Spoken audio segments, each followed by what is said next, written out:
Audiolibros Biblioteca. Presenta Leyendas japonesas.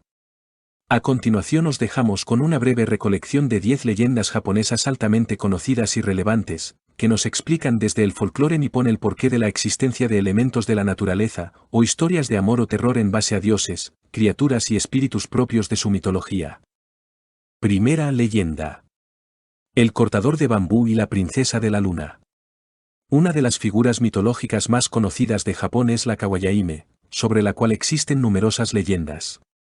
Entre ellas podemos observar cómo algunas de sus leyendas hacen referencia a algunos de los elementos geográficos más relevantes de la isla, como el monte Fuji. Una de ellas es la siguiente, que además incorpora referencias al porqué de la neblina que recubre dicho monte, en realidad un volcán que aún manifiesta cierta actividad. Según la leyenda hubo una vez una humilde pareja de ancianos, que nunca había podido tener hijos pese a desearlo profundamente. Para vivir, la pareja dependía de la recolección de bambú y de su uso para elaborar diferentes artículos. Una noche, el anciano se internó en el bosque para cortar y recoger bambú, pero de repente se dio cuenta de que una de las muestras que había cortado brillaba a la luz de la luna.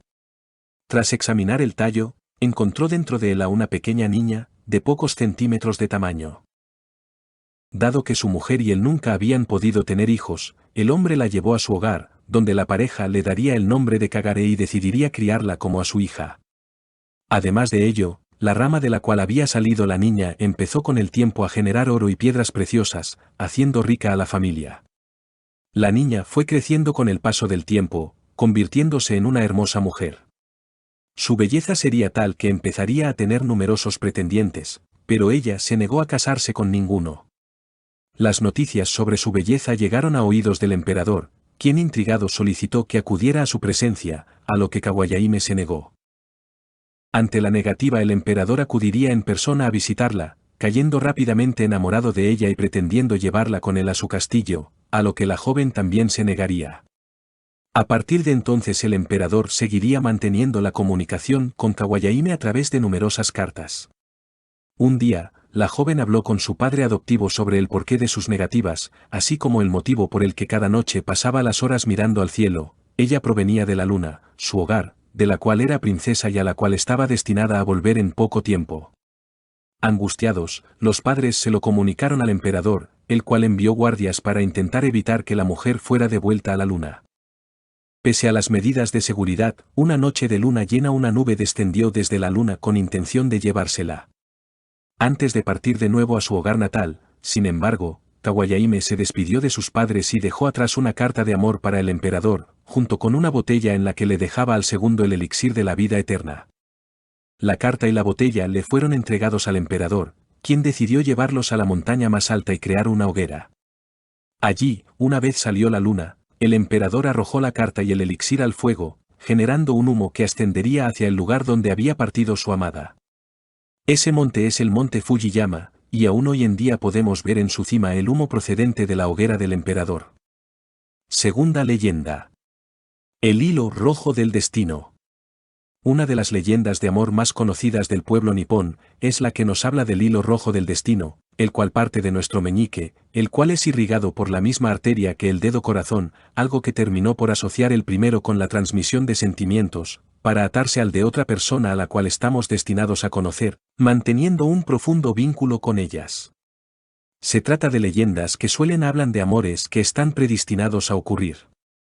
Aunque existe más de una leyenda basada en este concepto, la más famosa es la que sigue. Dice la leyenda que hace muchos años, un emperador recibió la noticia de que existía en su reino una poderosa hechicera capaz de ver el hilo rojo del destino. El emperador la mandó traer ante su presencia, solicitando que le ayudara a encontrar a la que debía ser su esposa. La hechicera aceptó y empezó a seguir dicho hilo, llevando a ambos a un mercado. Allí, la hechicera pararía frente a una plebeya, una campesina pobre que vendía productos en el mercado con su bebé en brazos. Luego, la hechicera le dijo al emperador que allí terminaba su hilo. Sin embargo, y viendo que estaba ante una campesina de gran pobreza, el emperador pensó que la hechicera se estaba burlando y empujó a la campesina, haciendo que su bebé cayera y se hiciera una gran herida en la cabeza. Tras ordenar la ejecución de la hechicera, el emperador volvió al palacio. Muchos años más tarde y guiado por sus consejeros, el emperador decidió desposar a la hija de uno de los generales más importantes del país, si bien no la vería hasta el día de la boda. Ese día, al verle la cara por primera vez, descubrió que su futura esposa tenía una cicatriz en la cabeza, producto de una caída cuando era bebé. Evidentemente, tal y como la hechicera había pronosticado, la mujer que iba a compartir su vida era el bebé de la campesina. Esta es una de las leyendas japonesas que hablan sobre el concepto de la predestinación, concretamente aplicado al tema del amor. El mito de la media naranja encuentra en esta historia un reflejo en su versión oriental. Tercera leyenda. Sakura y Yoiro. Otra de las leyendas más conocidas nos explica a partir de una historia de amor el origen y floración de uno de los árboles más hermosos y emblemáticos de Japón, el cerezo. La historia es la siguiente. Dice la leyenda que hace mucho tiempo, en un tiempo de grandes conflictos bélicos, existía un bosque lleno de hermosos árboles. Todos ellos tenían copa abundante y florida, y era tal su belleza y el consuelo que ofrecían que ningún combate tenía lugar en el bosque.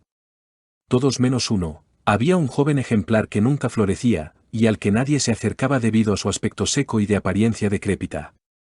Un día un hada, viendo la situación del árbol, se conmovió y decidió ayudarle. Le propuso al árbol lanzarle un hechizo gracias al cual podría sentir lo mismo que un corazón humano a lo largo de 20 años, con la esperanza de que la vivencia de la emoción le hiciese florecer.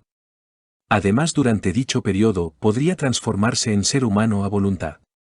Sin embargo, si después de dichos años no lograba recuperarse y florecer, moriría. Tras aceptar el hechizo y recibir la capacidad de sentir y transformarse, el árbol empezó a internarse en el mundo de los hombres. Lo que encontró fue guerra y muerte, algo que le hizo rehuirlos durante largos periodos. Fueron pasando los años y el árbol iba perdiendo la esperanza. Sin embargo, un día en el que se tornó humano, el árbol se encontró en un arroyo a una bella joven, que le trató con gran amabilidad. Se trataba de Sakura, con quien tras ayudarla a llevar agua hasta su hogar sostuvo una larga conversación sobre el estado de la guerra y el mundo.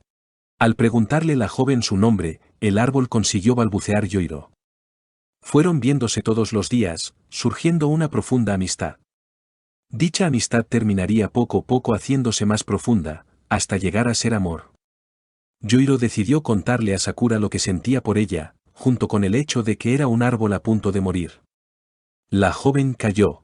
Cuando faltaba poco para que acabaran los 20 años del hechizo, Yoiro se tornó árbol de nuevo. Pero aunque no lo esperaba, Sakura llegó y le abrazó, contándole que también le quería. En ello apareció de nuevo el hada, ofreciendo a la joven Sakura dos opciones, seguir siendo humana, o fundirse con el árbol. Sakura eligió fundirse por siempre con Yoiro, algo que dio lugar a las flores del árbol, el cerezo. A partir de ese momento su amor puede verse durante la floración del cerezo. Cuarta leyenda. La leyenda de Yuki-Ane. Yuki-Onna es un youkar o espíritu, de forma femenina, que aparece durante las noches de nieve para alimentarse de la energía vital de quienes se pierden en su territorio y transformarles en estatuas heladas. Este ser forma parte de varias leyendas, representando la muerte por congelación. Entre ellas una de las que más destaca es la que sigue. Dice la leyenda que un día dos jóvenes leñadores y carpinteros, Mosaku y Minokichi, volvían a casa del bosque cuando se vieron inmersos en una tormenta de nieve. Ambos, maestro y alumno respectivamente, se refugiaron en una cabaña y al poco tiempo se durmieron. Sin embargo, en ese momento una ráfaga abrió la puerta con violencia, entrando junto con ella una mujer vestida blanco que, acercándose al maestro Mosaku, absorbió su energía vital y lo congeló, algo que lo mató en el acto. El joven Minokichi estaba paralizado, pero al ver su juventud Yuki-Onna decidió perdonarle a cambio de que jamás revelara lo sucedido, en cuyo caso lo mataría. El joven accedió. Un año después, Minokichi conoció y posteriormente se casó con una joven de nombre Oyuki, con quien tuvo hijos y una relación feliz. Un día, el joven decidió contarle a su esposa lo que había vivido. En ese momento Oyuki se transformó, descubriéndose como Yuki-Onna y dispuesta a matar a Minokichi tras haber roto su pacto. Sin embargo, en el último momento decidió perdonarle al considerarlo buen padre, y tras dejar a sus hijos al cuidado de Minokichi abandonó el hogar para no volver jamás. Quinta leyenda. Shitakiri Suzume, el gorrión de la lengua cortada. Algunas leyendas japonesas antiguas tienen forma de fábula que nos muestra el precio de la codicia y la virtud de la bondad y la mesura. Una de ellas es la leyenda del gorrión de la lengua cortada. Esta historia nos narra cómo un noble y benevolente anciano fue al bosque a cortar leña, para encontrarse con un gorrión herido. El anciano se apiadó del ave, llevando al animal a su casa para cuidarlo y alimentarlo. La esposa del anciano, una señora codiciosa y avara, no lo apoyaba, pero eso no le detuvo. Un día en que el anciano tuvo que volver al bosque, la mujer dejó al ave herida sola, la cual encontró harina de maíz que terminó por comerse. Al volver viendo que se la había terminado, se enfadó y le cortó la lengua al gorrión antes de expulsarlo de la casa. Más tarde, al volver el anciano leñador y enterarse de lo ocurrido, salió a buscarlo. En el bosque y con la ayuda de algunos gorriones, el anciano halló la posada de los gorriones, donde fue bienvenido y pudo saludar al que él había salvado.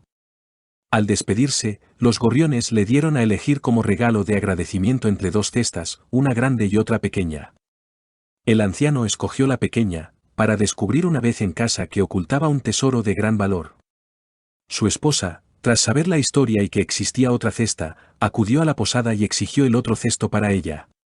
Se lo dieron con la advertencia de que no la abriera hasta llegar a su casa. Pese a ello la anciana los desolló, abriendo el cesto en plena montaña.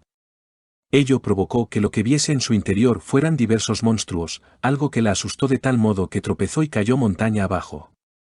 Esta es una de las leyendas japonesas que tratan el tema de la avaricia, algo muy discutido en la cultura popular de muchas sociedades. Su trasfondo moral se hace evidente al mostrar un caso de premio obtenido no mediante el esfuerzo y el trabajo sino mediante la arrogancia. Sexta leyenda. Amemasu y los tsunamis. Japón se encuentra en un territorio que, por su situación geológica y desde la antigüedad, resulta frecuentemente castigado por numerosas catástrofes naturales como los terremotos o los tsunamis. En este sentido también podemos encontrar mitos y leyendas que intentan dar una explicación al porqué de los dichos fenómenos.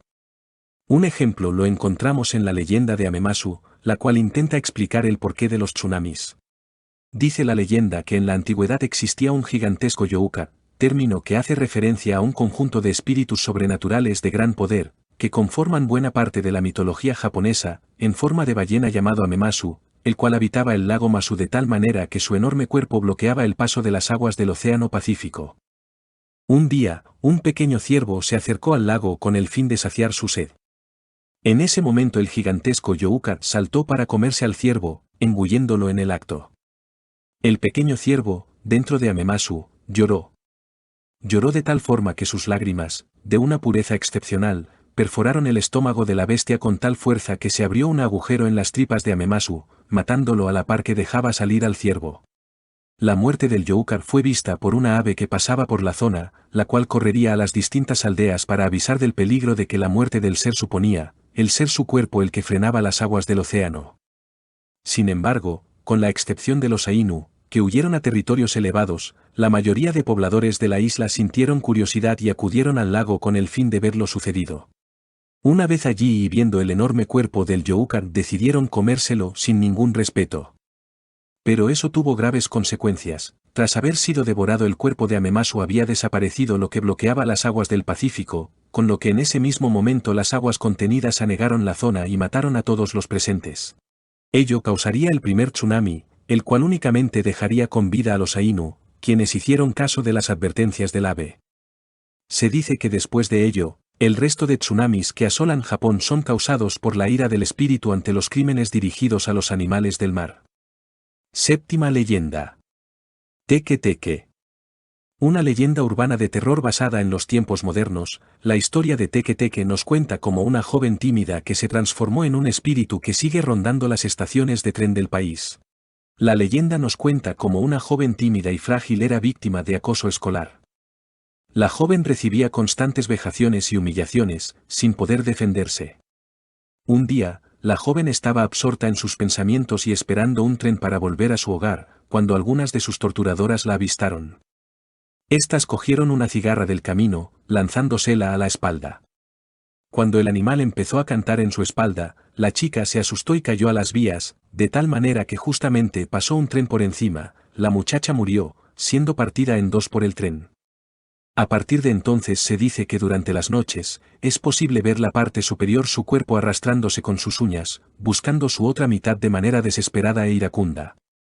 Si encuentra a alguien, le pregunta por dónde están sus piernas, y en ocasiones las ataca con sus garras, llegando a empujar a otras personas a las vías e incluso matarlas y transformarlas en criaturas como ella. Octava leyenda. Yamaya no Orochi. Las leyendas japonesas incluyen a menudo también la presencia de diversos dioses sintoístas, además de grandes gestas y la obtención de tesoros. Un ejemplo de estas es la leyenda del dragón Yamaya no Orochi. La leyenda nos dice cómo en el inicio de los tiempos la humanidad convivía en la misma tierra con deidades y bestias, estando en equilibrio y ayudándose los unos a los otros. Sin embargo, llegó un momento en el que el dios Izanagi entró en conflicto con su esposa Izanami, algo que destruyó el equilibrio para siempre. En el contexto de la guerra entre ambos dioses, la maldad surgió en muchas deidades, y vinieron al mundo los Oenai y los dragones, naciendo estos últimos de la vegetación que había absorbido la sangre de los dioses. Entre estos últimos seres surgió un de los dragones más poderosos, Yamata no Orochi, el cual contaba con 8 cabezas y colas. La criatura demandó a los pobladores humanos de Izumo el sacrificio de 8 muchachas cada noche de luna llena, una vez al mes. Los ciudadanos fueron cumpliendo con el sacrificio, quedándose poco a poco sin doncellas. El líder de Izumo tuvo una hija, Kusinada, la cual al llegar los 16 años vio como las últimas doncellas eran sacrificadas. Ella sería la próxima. Pero un día el dios Susanoo llegó a Izumo y se enamoró de Kusinada. El dios prometió destruir a Yamata no Orochi si a cambio le concedían la mano de la joven, algo a lo que el rey accedió rápidamente. Cuando llegó la noche en que Kusinada iba a ser sacrificada, Susanoo se disfrazó de sirviente y agasajó al dragón con 8 barriles de licor antes de que empezara el banquete en que la joven iba a morir. El dragón bebió, cada cabeza de un barril, hasta llegar a estar ebrio y dormirse. Tras ello, el dios Susanoo procedió a cortarle las cabezas y las colas al ser, así como sus entrañas. De entre los restos extrajo la espada Kusanagi no Tsurugi, el espejo de Yata no Kagemi y el medallón Yasakani no Magatama, los 3 tesoros imperiales de Japón. Novena leyenda. El pescador y la tortuga. Muchas leyendas japonesas se basan en promover la bondad y la virtud, así como hacer referencia a la necesidad de escuchar las advertencias. Es lo que ocurre con la leyenda del pescador y la tortuga, la cual es también una de las más antiguas referencias a los viajes en el tiempo. La leyenda nos cuenta que había una vez un pescador llamado Urashima, el cual un día observó cómo en la playa unos niños estaban torturando a una tortuga gigante. Tras encararse a ellos y pagarles unas monedas para que la dejaran, ayudó al animal a volver al mar. Al día siguiente, pescando en el mar, el joven oyó una voz que le llamaba. Al volverse vio de nuevo a la tortuga, la cual le comentó que era servidora de la reina de los mares y que ésta quería conocerle. En otras versiones, la propia tortuga era la hija del dios del mar. La criatura le llevó al palacio del dragón, donde el pescador fue bien recibido y agasajado. Se quedó allí por 3 días, pero tras ello quiso volver a su hogar dado que sus padres tenían una edad avanzada y quería visitarlos. Antes de partir, la deidad del mar le otorgó una caja, que le advirtió nunca debía abrir. Urashima volvió a la superficie y se dirigió hacia su casa, pero según iba llegando fue viendo que la gente era extraña y los edificios estaban diferentes. Al llegar a su casa la encontró totalmente abandonada, y tras buscar a su familia no pudo encontrarla. Preguntando a los vecinos, algunos ancianos le dijeron que en esa casa vivió hace mucho una anciana con su hijo, pero este se ahogó. Pero la mujer había muerto hacía mucho, antes de que él naciera, y con el tiempo el pueblo había ido desarrollándose. Aunque para Urashima apenas habían pasado unos días, en el mundo habían pasado varios siglos. Añorando el tiempo pasado en el palacio del dragón, el joven miró la cajita con la que la deidad del mar le había obsequiado, y decidió abrirla. Desde el interior surgió una pequeña nube, que empezó a partir hacia el horizonte. Urashima la siguió hacia la playa, pero cada vez le costó más avanzar y empezó a notar más y más debilidad. Su piel se arrugó y cuarteó, como la de una persona de edad avanzada. Al llegar a la playa terminó de comprender que lo que guardaba la caja no eran otra cosa que los años que habían pasado para él, que tras abrirla volvían a su cuerpo. Murió poco después. 10ª leyenda. La leyenda de Tsukimi. Algunas leyendas japonesas nos narran el origen de algunas celebraciones y tradiciones, como la leyenda de Tsukimi, la cual explica la tradición de observar la luna el primer día del otoño. Dice la leyenda que había una vez un anciano peregrino se encontró un día con varios animales, como el mono, el zorro o el conejo. Agotado y hambriento, les pidió ayuda para conseguir alimento. Mientras que el zorro cazó un ave y el mono recogió frutos de los árboles, el conejo no conseguía nada que el ser humano pudiera comer. Viendo al anciano tan agotado y débil, el animal decidió encender un fuego y lanzarse a él, ofreciendo su propia carne como alimento. Ante el noble gesto, el anciano reveló su verdadera identidad, se trataba de una poderosa deidad, la encarnación de la propia luna, la cual decidió recompensar el gesto del conejo llevándolo a la luna junto a él. Un saludo y mucha fuerza.